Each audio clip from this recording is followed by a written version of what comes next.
Shadow Freddy has been missing from FNAF ever since possibly Freddy Fazbear's Pizzeria Simulator, with this black bear that appears in the beginning of the game. Though, Shadow Freddy has slowly begun to fade into a relic of a bygone era. Or is he? Recently, in many of Steelwool's games, this weird character that should be non-canon to the games has been popping up more and more, sometimes even in replacement of roles Shadow Freddy should have. Though, how will the connections I have for you today explain how Shadow Freddy has been replaced by Nightmarionne? Well, join me as we look into the agony that has formed both of these creatures to determine if Shadow Freddy is still around, replaced, or just removed from existence, and if he's even a shadow creature anymore. Hello everyone, my name is Noah Raven, and welcome to the Xander Zone. In today's video, we're of course talking about the good old mysteries of the Shadow Animatronics and how they work together in this franchise from FNAF 1 to Secret of the Mimic. As always, if you enjoy, please hit that like subscribe button, share this video with your friends and family, and without further ado, let's get right into the video. Alright, before we get into the theory, we have to discuss how Shadow Freddy went from being one of the most mysterious and lore-heavy characters to a character most people forget about in today's era. Shadow Freddy first debuted in Five Nights at Freddy's 2, alongside the puppet and his shadowy friend RWQ-FSFASXC. Shadow Freddy would appear in the parts and service area and doesn't actually do anything besides just stare at you and sit there. He doesn't even crash your game like his rabbit counterpart in The Office. However, this was actually bugged, as in the files of FNAF 2, he was supposed to appear in parts and service, and when you look at him, he was supposed to disappear with a metal clanking sound playing as he disappeared. Though Shadow Freddy does appear somewhere else, you may be wondering where this is. Well, when you first play through FNAF 2, you get these cutscenes called dreams. In this, we are in what we believe to be Freddy. However, if you brighten the image, it appears to be a purple Freddy. And you can say this is due to the dark light. However, when you brighten brown, it always turns yellow. So even in the highlighted bits in this, it's still purple like Shadow Freddy. Otherwise, that is his whole purpose in FNAF 2, though he would get promoted majorly in the next FNAF game. In FNAF 3, Shadow Freddy takes on the main role in the end of night minigames by luring the player to a room in which the animatronics can't enter this said room, aka the safe room. Then William comes out and dismantles each animatronic each night until the 5th night, in which Shadow Freddy doesn't appear, and well, you know the rest. Though we get into our possible last appearance of Shadow Freddy in this franchise, FNAF 4. Shadow Freddy isn't necessarily flat out referenced in this game if you just play it normally, even through to Night 6 and even the secret 420 mode. However, there is a blacked out bear in this game called Nightmare. Now, something not everyone knows is this horrifying bear is called Shadow Freddy in the game's files. Now, we know this is intentional due to Scott at the time of FNAF 4 using codes in teasers to help tease the game, and later in Sister Location and FFPS with the same ideas. Though why Nightmare is such an apparent important part of FNAF 4, essentially being its final boss, is still up in the air, though I think that's something we'll end up solving pretty soon here. Now, earlier I said that FNAF 4 was his possible last appearance, possible being the key word, as there's speculation that in FFPS, when you first launch the game and play the pizza minigame, a black bear appears and starts stopping you from feeding the kids. Now, this is speculated to be Shadow Freddy in some people's eyes, and as I can agree, it's hard to say for sure. So I'll let that one be up to you all after this video, as I do have a solid solution to this mystery. Though, we have 2 more appearances of this Shadow Freddy character.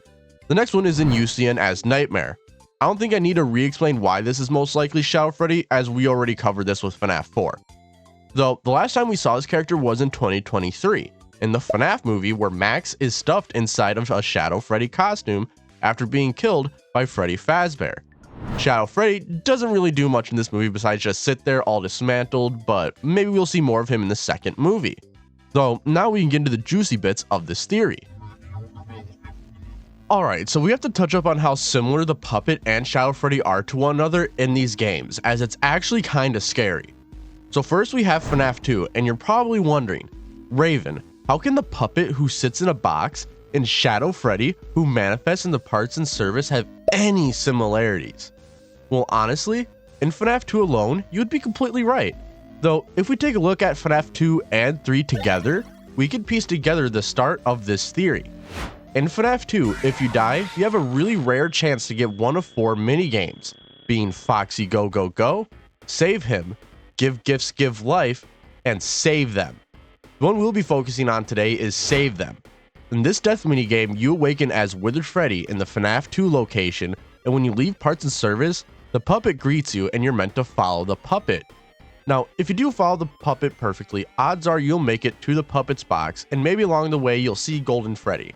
However, if you decide to explore too much, Purple Guy, aka William Afton, will appear and attack the player, giving you a game over with text in the corner saying, "You can't." Though, how is this tying with Shadow Freddy? Well, in FNAF 3, after every night we experience the Follow Me minigames. In these minigames, Shadow Freddy lures in order Freddy, Bonnie, Chica, then Foxy around the location, and you can again ignore Shadow Freddy and find a secret in one of the hallways. However, eventually you'll end up outside the safe room in which William pops out and dismantles the animatronic you're playing as. So there's 2 ways we can connect this to Shadow Freddy and the puppet. First is the obvious that both of these have Freddy following someone and William can attack the player, with Puppet making you follow it and save them, and Shadow Freddy making you follow it and follow me. Next is actually the dream cutscenes we brought up earlier. In this, we clearly have Shadow Freddy as who we are playing as, since when brightened it becomes purple and not yellow like brown should be when brightened. However, we are of course in the FNAF 1 location with the puppet being here, specifically on the final 4th one, in which we never get to see the final 5th one. Now, why is this a connection to me? Well, I believe that this is the lead up to Follow Me, but before Scott actually knew what he was fully doing with it, as we have 4 cutscenes with this purple bear, and just like in FNAF 3, the final 5th one has Shadow Freddy missing, drawing a connection between this cutscene and this minigame. However, it's interesting that in the last appearance we see the puppet here, which to me could be a huge wrench in our plans here as well. They're both in the same room, so this must mean that it can't be the puppet that ends up replacing Shadow Freddy later on. Well, we can start a connection to this replacement happening not just with the Phantom Marionette being the only Phantom mostly blacked out like a shadow, but in FNAF 4. In FNAF 4, Shadow Freddy is called Nightmare as per the game files, having Nightmare be called Shadow Freddy. So obviously this would have to be important to us, right? Well, it is, as in the FNAF 4 Halloween update, we get a few new characters that replace the Nightmares. Except for Nightmare Freddy, because who cares about him? The main replacement here though is actually Nightmarionne replacing Nightmare completely, and even getting its own Easter egg within his jumpscare being these incredibly creepy bloodshot eyes when brightened up, starting to signify the importance of this replacement. However, there is something that Scott said about the FNAF 4 Halloween update at the time of its release. Quote, "Nightmare BB was originally just for the bonus game before I decided to make a separate Halloween edition. However, Nightmare BB fits into the story and can be considered canon. Meaning that even though there's some level of importance to Nightmarionne, the whole point I just made is null and void, right?" Well, not quite, as we skip past Sister Location as I refuse to talk about the mini arenas having a similar phase structure to the puppet and how that works in the lore. We end up in FFPS. In FFPS, there's a possible sighting of Shadow Freddy in the starting pizza minigame. Now, whether or not this is Shadow Freddy, it's unknown, as we never have a definitive name for any of these 8-bit characters. Though we can conclude we play as Freddy Fazbear at the very least, and this black bear is named Active in the files. Thanks for the name, Scott. Though, why do I say that this isn't Shadow Freddy? Well, in FFPS, we have a second black bear show up, Lefty, for $5. So why is this somehow a connection to Shadow Freddy? Well, as we all know, Shadow Freddy is black, right? Well, kinda. He's also purple, but then in FNAF 4, he's black. I don't know, but regardless, he has appeared as a black bear once before. So when we get to the topic of Lefty, we have to talk about who helps commandeer this dysfunctional animatronic. The puppet is what helps this animatronic move. It even has Charlie's voice when speaking to you. So with the hints of Shadow Freddy turning from a purple bear to a black bear, and now the last appearance of Shadow Freddy was being replaced by Nightmarionne, and now the puppet literally controlling a black bear, it starts to bring our connection between these two characters. But currently this still all means nothing due to Nightmarionne still not being canon at this point. However, this is about to change with this channel's favorite game, 14 theory. Just kidding, it's UCN. UCN is Nightmarionne's first canned appearance in the franchise, and it's here to stay. In this game, we actually have both Nightmare returning and Nightmarionne in the same place, alongside some of the other Halloween update nightmares. So this again should raise the same issue as the FNAF 2 Dream cutscenes, right? Well, actually this game creates a really good solution for us. Now, their mechanics don't quite reflect one another, however, their voice lines touch on very similar topics, just in different fonts. For example, I will vomit you back to relieve your horror. Let's taste death again and again and again. I am your wickedness made of flesh. I am the fearful reflection of what you have created. Both of these lines are just the same line in different fonts, such as Nightmare killing William and bringing him back to life, and Nightmarionne killing William and knowing he'll come back to life, as well as both of them saying the representations of William's creations in different ways. Nightmarionne is just more straightforward than Nightmare is on this topic. The final nail in the coffin for this game for me is the fact that Nightmarionne is actually the poster boy for this game instead of Nightmare. The reason why this is interesting to me, as it wouldn't be impossible to make Nightmare the poster boy, even their jump scares in FNAF 4 line up very well, so Scott chose to make a previously non-canon FNAF character canon and the poster boy of essentially the ending of the Scott Cawthon era of FNAF games. I mean, even I was able to do this in a few seconds in Canva, and trust me, it only gets worse from here on the Nightmare and Shadow Freddy erasure from the now modern era of Five Nights at Freddy's. Now, sadly, there isn't much with FNAF AR, as Illumix absolutely sucks and ended up gatekeeping possible lore from us with planned characters such as Lefty and Nightmarionne. However, we do have one piece of evidence to talk about, though it doesn't quite apply to the puppet, but rather Springtrap. In this game, Springtrap steals a lot of Nightmare's voice lines, though considering this hasn't been elaborated on, I'm unsure if anything from this game should be considered canon anymore, or not, since a lot of what we should have gotten never came from that lore. Honestly, my one request is, Scott, even if it isn't AR, make a FNAF quote-unquote AR game or director's cut to give us the lore we missed out on. It might end up making the modern story easier to understand, though what do I know what is planned? Though, if Springtrap is essentially stealing Nightmare's voice lines, and Nightmarionne was planned for the game and not Nightmare, this could be evidence, but it's hard to say for sure there, honestly. So for now, let's move on to the juicy stuff of this theory. Help Wanted 1 has some of the best evidence for this theory, and it boggles my mind even while recording this. In Help Wanted 1, we get only 5 Nightmare animatronics in this game. First is the Nightmare Endo, then Nightmare Fredbear, then Nightmare BB, then Plushtrap, and lastly Nightmarionne, making this Nightmarionne's second canon appearance, though if you want to consider AR's plans for Nightmarionne being in that game, then third canon appearance. However, what's most interesting is we do get Nightmare Fredbear in this game fully with mechanics and everything. And out of everything, you'd think a recolor of Nightmare Fredbear would be pretty easy, considering they quite literally did that in one of the original trailers when Nightmare Fredbear had Nightmare Freddy's color palette. But instead, our harder version of the Nightmare Fredbear level belongs to Nightmarionne, to the point where it's the only level for FNAF 4 in this game where the whole entire set changes into a more destroyed and nightmarish version, completely replacing what Nightmare should have had. Alongside something that I intentionally didn't mention when bringing up Nightmarionne in FNAF 4, when Nightmarionne is in both FNAF 4 and Help Wanted, you can hear the Marionette's music box from FNAF 2 playing, giving us more of a connection here between Nightmarionne, Shadow Freddy, and the puppet. This now leads us into our next game, which really begins to confirm our suspicion that the puppet, or Nightmarionne, has replaced Shadow Freddy.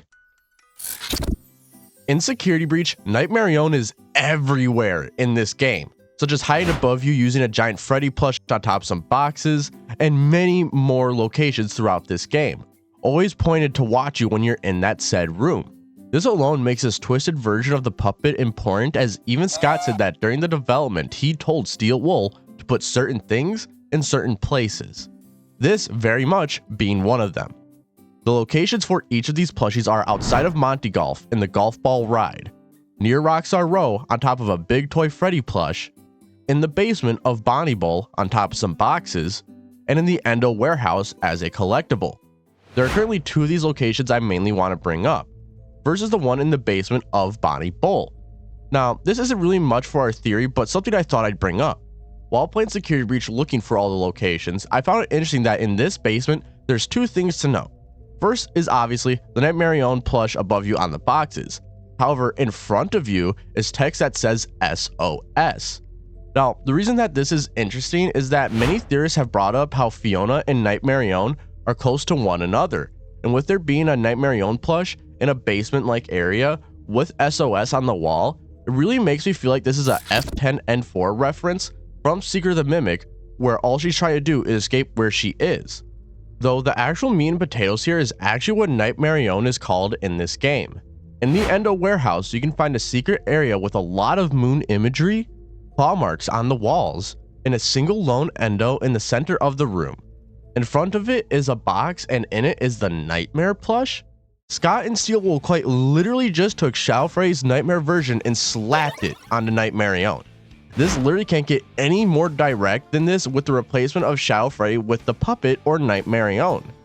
Now to derail really fast, one thing that I and other theorists have noticed after looking in this room is you have one of the Glamrock Endos in this room, which we know this is essentially a quote-unquote M3 due to how they mimic what we teach them in Help Wanted 2's Endo Warehouse game.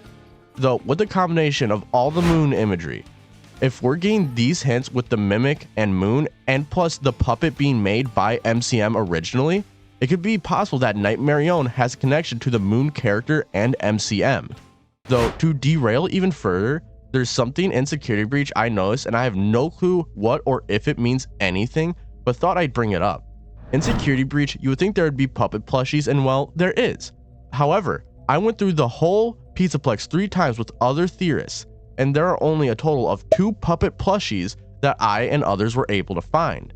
One was in the vat area near where you make the pizza in the game, essentially where Fizzy Faz is in Help Wanted 2, and in the DJMM men's bathroom, where the janitor closet is right in front of you as you enter it.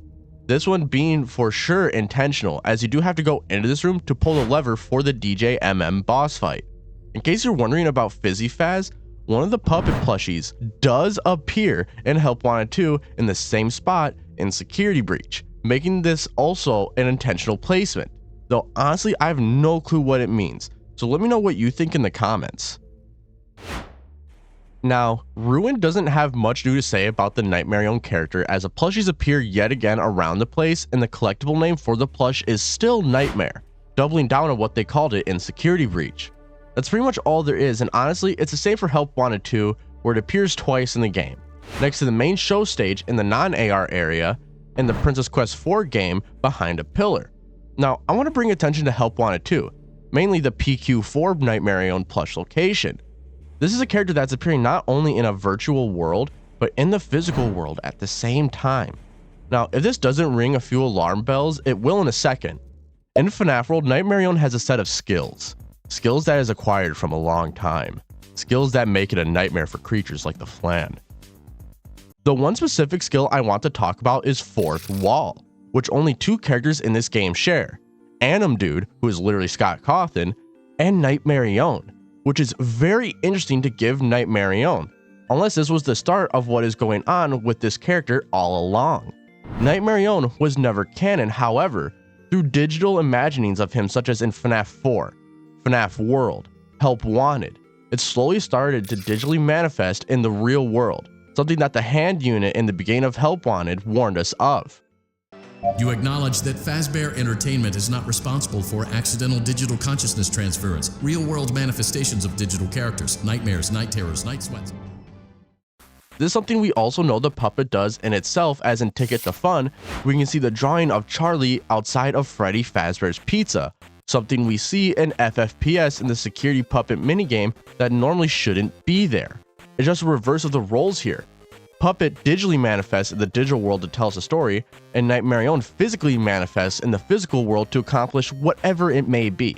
Even in Help Wanted 1, its whole mechanic is taking the whole area, breaking it down, and using out-of-bounds areas to attack you, such as from the ceiling, which is just a black void. Though you're probably wondering about Coffee Pot and Chip, and honestly, they're really easy to explain. They're actual real-life creations of a machine. Especially L-Chip literally just being a Stan's budget tech ripoff, and then Coffee Pot, who looks like something Edwin would have made as a prototype for the Stay Up Latte.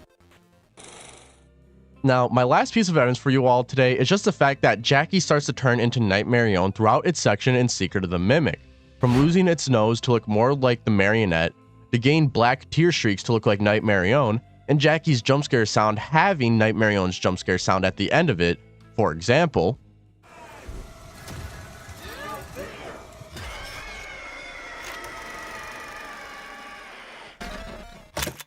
and with the puppet designs in Secret of the Mimic, if you're a believer of the Dreamer of FNAF 4 being in as early as 1983, if the puppet designs were thought of and possibly made, it could explain Nightmarionne in FNAF 4 as a retcon if you wanted to go that far, though I personally don't believe that. So what should you take away from this theory? Well, you should take away that there seems to be some sort of erasure from Nightmare and that role being filled in by Nightmarionne in the modern Steel Wool era. The next thing to take away is the possibility that Nightmarionne may be the real-world manifestation warning Hand Unit gave us in Help Wanted 1. Explain why he starts to randomly appear after Help Wanted 1 in the physical world. Next is that it seems Nightmarionne, Moon, the Mimics, Jackie, and F10 and 4 seem to have some sort of connection we don't have the full puzzle pieces to. And most importantly of all, this whole entire theory is not confirmed. Not one bit. Maybe these are all puzzle pieces and I connected them wrong. Maybe they're all coincidences and I'm in the white Faz room. At the end of the day, it's up to you, the viewer, what you think on this theory and what it tells you. We didn't throw in a lot of weird ones in there, but hey, who am I to judge having evidence I'll never use in another video, so I just threw it in here. Well, of course, before you go, I want to promote the next few episodes of the 14th Locker podcast. Currently, I have a planned interview with the creator of the Obsessive Shadow and a debate with Clavis Key about friendship theory, alongside plans to interview another big creator in the near future. We will also be continuing playing through the old Scott Cawthon games on stream for the huge mega retrospective series I am working on. And lastly, I am doing One More Night of Christmas on December 19th to the 21st, supporting Feeding America to help those in need. So if you could join in even just for a little bit, it'd mean the world to me and so many others this holiday season. Now, if you enjoyed, please hit that like, subscribe button so we can hit that juicy 14,000 subscribers by the end of the year. Share this video with your friends and family. And as always, I hope you all enjoyed. Have a great day, stay safe, and peace out.